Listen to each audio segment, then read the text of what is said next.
In an era of feminism, our guest is leading a movement to reclaim femininity.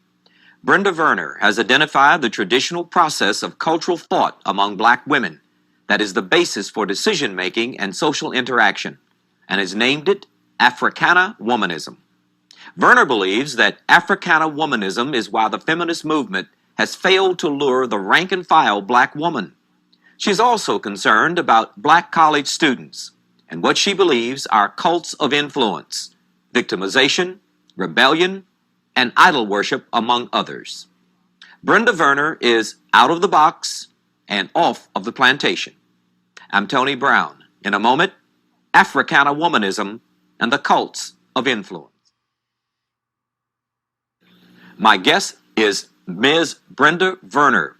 Ms. Verner has a master's degree in education from Harvard University, heads her own communications firm in Chicago, and is chair of the National Africana Women's Studies Organization.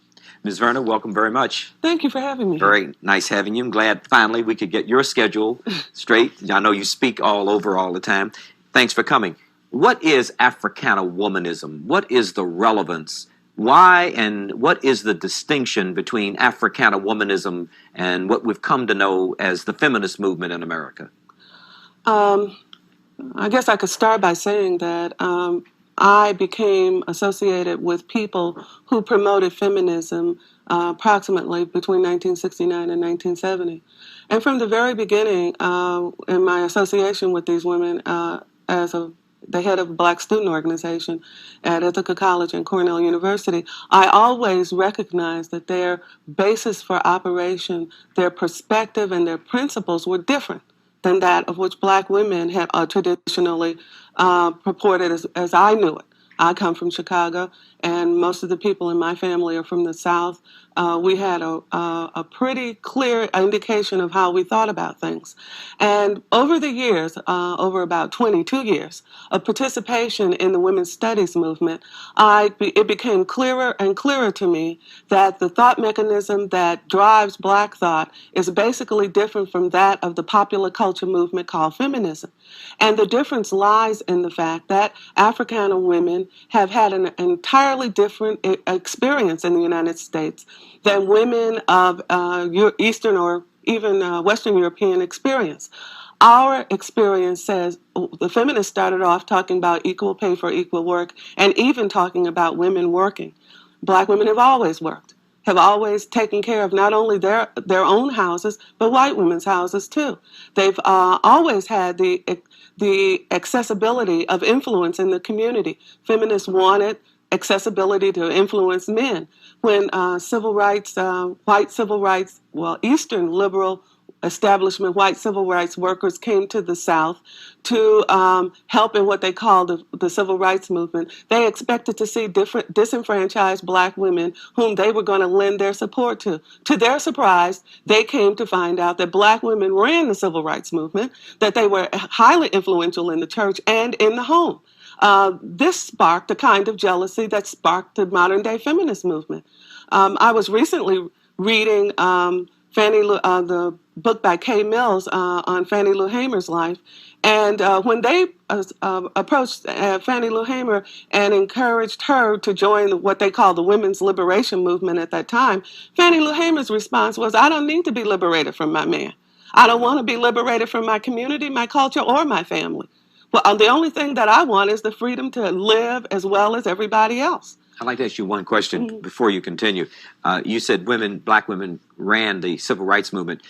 Aren't black women conspicuously absent from leadership in the black community and in the black civil rights movement in particular?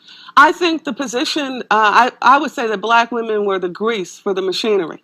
I think it was when I look at the work that has been done, the interviews that have been held about the women, they originally wanted black men to be in leadership because they wanted the world to see black men in leadership.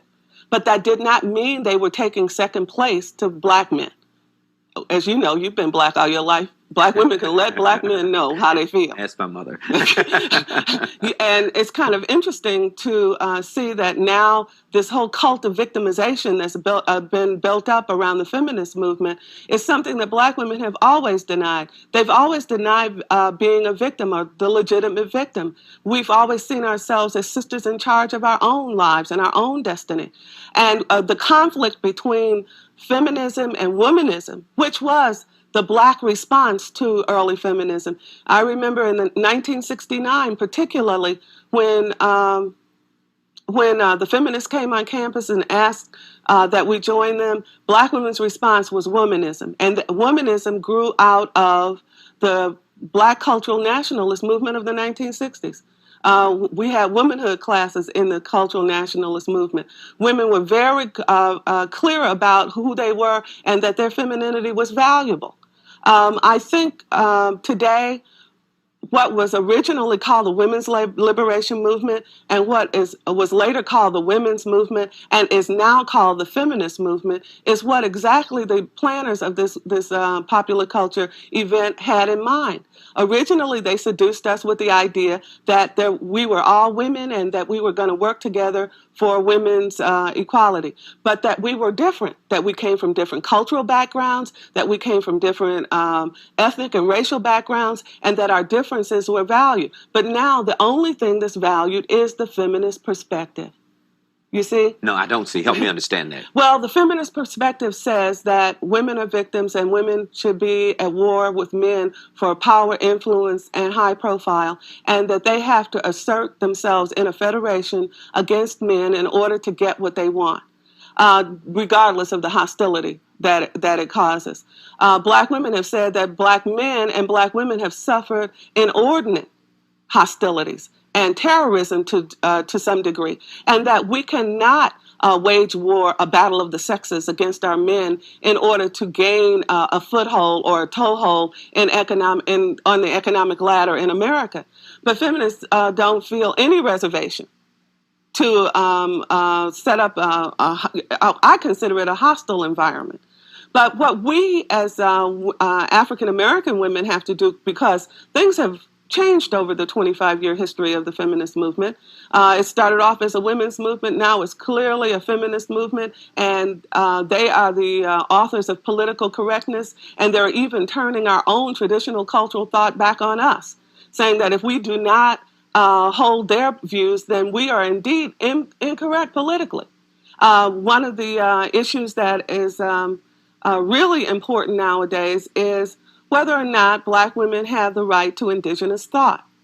You see, popular cultures tear down cultural divisions. If you are Irish or you're Italian or you are Asian, there are certain cultural mores and ways of doing things that people have indigenously.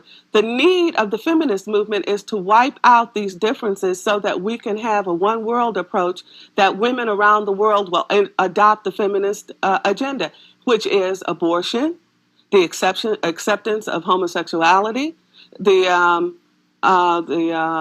promotion of the idea of women in battle.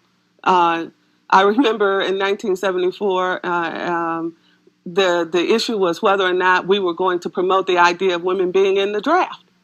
And my objection was that if these same women who declared that these men who run the country were white and racist, they were going to give them the option of drafting women, guess who they would draft? So who would they draft? They would draft if they were racist and white, as the white women claimed, they would draft the black women, and these are the women that would go to war. And when I asked this question and raised it repeatedly, people would say, "Well, we should wait and later and see how it turns out." I said, "Not one life should be lost to see how it turns out." But we are now in the throes of being manipulated by a well-organized, well-heeled popular culture machinery that is trying to encourage women that they to separate themselves from their cultures and from their men and from their traditional base, from their traditional identity. And their identity is the very vehicle through which they view the world. If you don't have your traditional identity, what do you replace it with? And is that a traditional identity worth saving? And I believe that the traditional role of identity among Africana women is crucial to our survival in the Western Hemisphere, in this Western world. And this identity is they're subtly trying to restructure it, redefine it. The most important aspect of all of this is the revisionist attempts by feminists through what they call so-called black feminists to rewrite black history from a feminist perspective, to rewrite our experience in the Western world as victims as opposed to victors. This is a very serious thing that is. Give me an example of how that is done. Well, originally, the feminists started off by using techniques that they had acquired in the civil rights movement, by referring to one another as sister and calling feminism sisterhood and claiming Sojourner Truth as a feminist. And then they went on to, here lately, encourage women to think of in only terms of either they were feminist or they were not feminist. You see, the feminist is the guideline for whether or not you are acceptable or not. Recently, I had a discussion with a woman who's writing a book on Ida B. Wells, and she described Ida B. Wells as a feminist. And I asked, how could Ida B. Wells be a feminist when she never heard the word? And she says that, she took the license to describe her as a feminist. And the word that would describe these women of our past, these great heroines of our past, would be Christian freedom fighters. They identified with Christ and through Christ more than they did any other political machinery. And to revise them to fit the contemporary times is, in my opinion, is almost betrayal. It's cultural betrayal. One of the most important aspects of describing and defining the history of black women is their spiritual belief. And the feminist movement is, until lately, has what I would describe it as being a godless or atheistic. But as of late, they have been introducing this concept of goddess worship and worship. What kind of worship?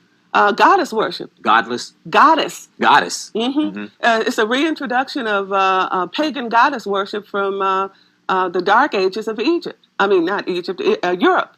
And they're actually teaching these courses in women's studies across this nation that you're supposed to worship. There's more than one of them, but the main one is Sophia. And that puts them in direct opposition with the spiritual nature of the black community and black women in particular. I'm not saying that all black women hold the same spiritual belief, but for those who have had even a cursory study of black history, you know that the unifying spiritual nature in America for black women is Christianity. Well, let me ask you, in that context, in terms of spiritualism in the black community and Christianity, are we looking at a break with that in terms of the gangsta, as I like to call it, the gangsta subculture in the black community? This is not the majority of black people, but it is a phenomenon in the black community. And I include in that gangsta culture having babies just because you want to have a baby, not forming family units because they're not important in your mind to form them, values that I won't bring up here, but the values are certainly not Christian values. They're certainly not values that relate to any religion. They are rather amoral values, if I may. Rebellious, however you like to characterize them. Now, how would this phenomenon fit into your paradigm of the black community being a spiritual community? Well, I think that the same phenomenon that's happening in the black community is happening in the larger American society at large. Something has replaced the traditional communal input, and that is American media and American popular culture.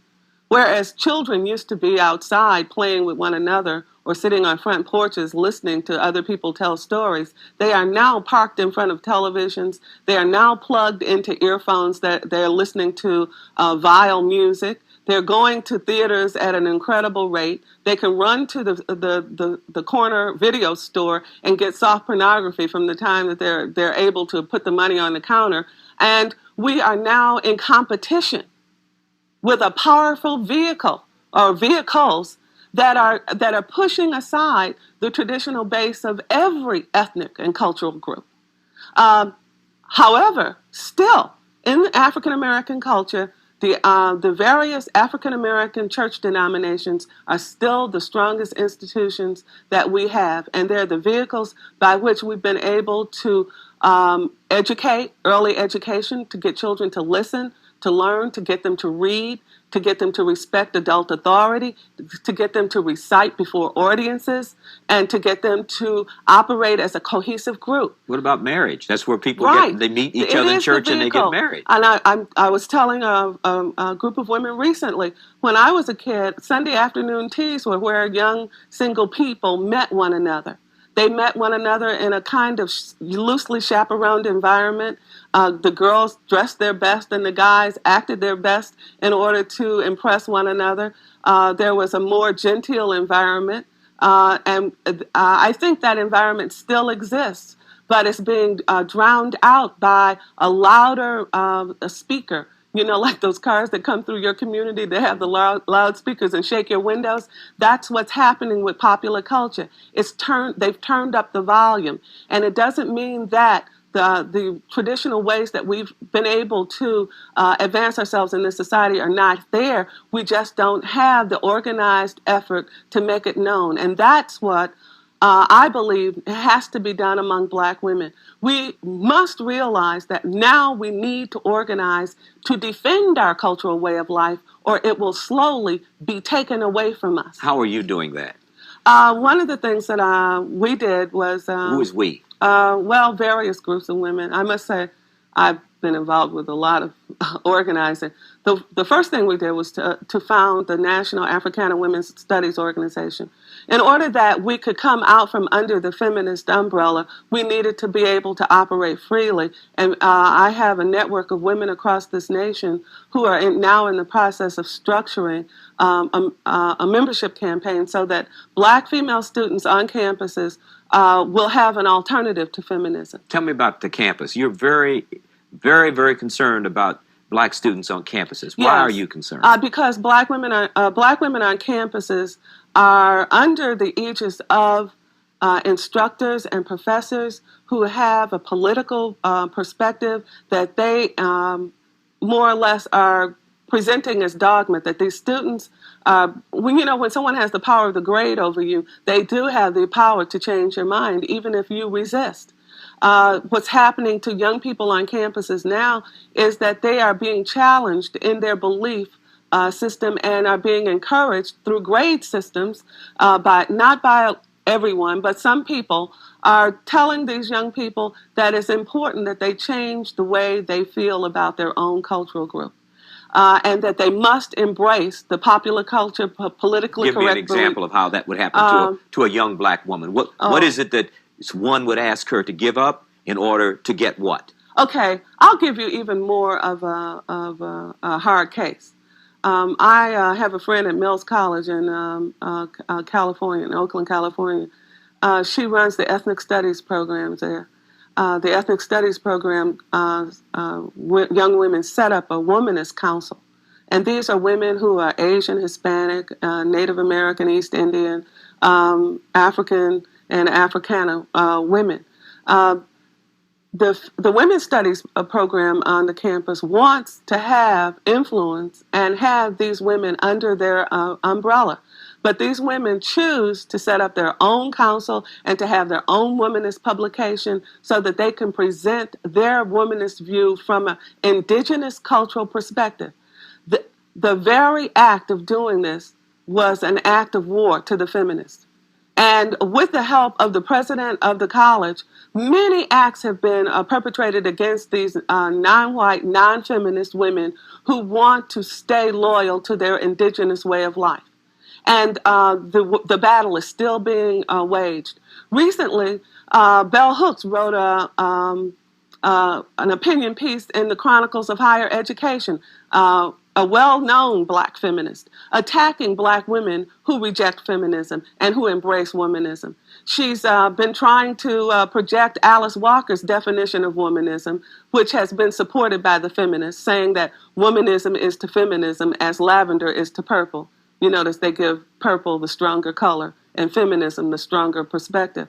Well, indeed, womanism is a byproduct of indigenous African American cultural thought. Womanism, in essence, says we love men, we like being women, we love children, we like being mothers, we want harmonious relationships and family relationships. We are not at battle with our men. We have an indigenous cultural perspective, and that embraces the positions of men, women, and children. Well, two things I'd like to ask as a result of what you've said. One, A, are you rejecting equal authority and power with men? And do you resent women having power? And should women struggle to have power? Equal. Not that they are at war with men or rejecting men. Well, you mean equal status. Equal status. Should a woman? Are you talking cultural nationalism, walking behind a man? Oh, no. But help clarify that. I remember that. What about period. A woman having power? No, I'm talking about the kind of status that black women have had in where I grew up. They had the power to, and many of them were the heads of the households. They had the power to make decisions about their own life. They had the power to make their own perspective a reality for themselves. You do not have to tear down the house in order to get order in it. But you don't object to women having power. Of course not. I mean, can you imagine black women without power? I mean, the very idea. Think about it. Black women without power? I mean, the very essence of who we are in general in this country is that we are women who are powerful enough to endure the kinds of hardships and challenges and terrorism we have and still keep our sanity. And still love. And even love the children of our oppressors. We are powerful women in our own right. And joining a federation of women who are being led by an elitist group of well-heeled, highly educated, upper middle class, East Coast establishment feminists, radical feminists, is not the answer for cultural women. We are in a serious battle for our way of life in this country. You know, some issues are even superseding color now. The question is American society going to survive? Can we continue to imbibe all of this, this sleazy television, the soft pornography being spewed on our children, and the hostility and anger that is being embedded in children? Children think the answer to all of their questions now is being a ninja.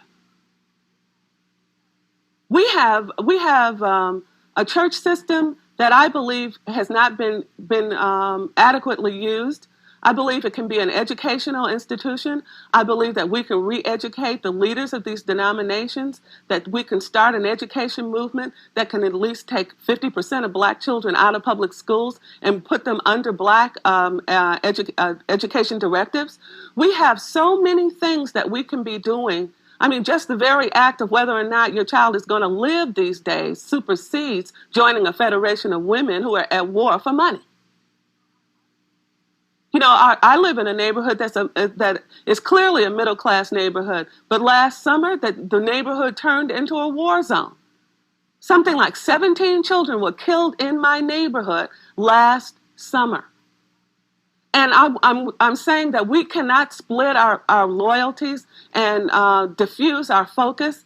We have got to learn from the last 30 years. Tell me what we should do, and we have about a minute or so left.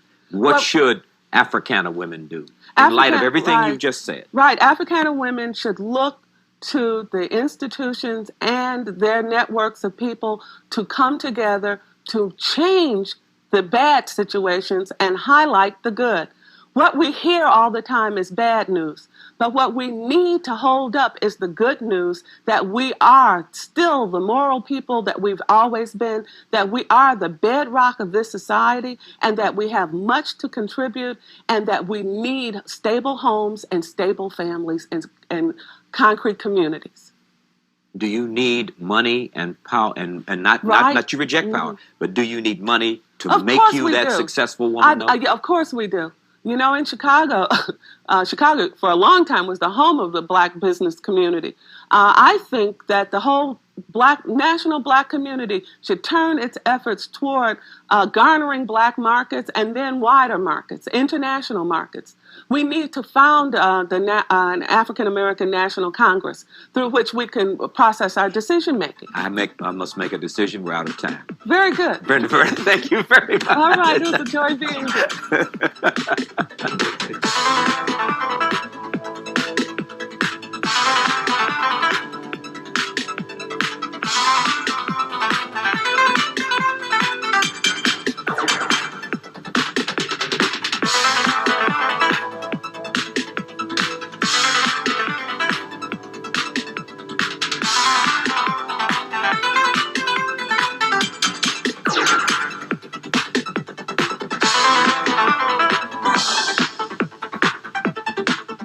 Tony Brown Productions produces this program and is solely responsible for its content.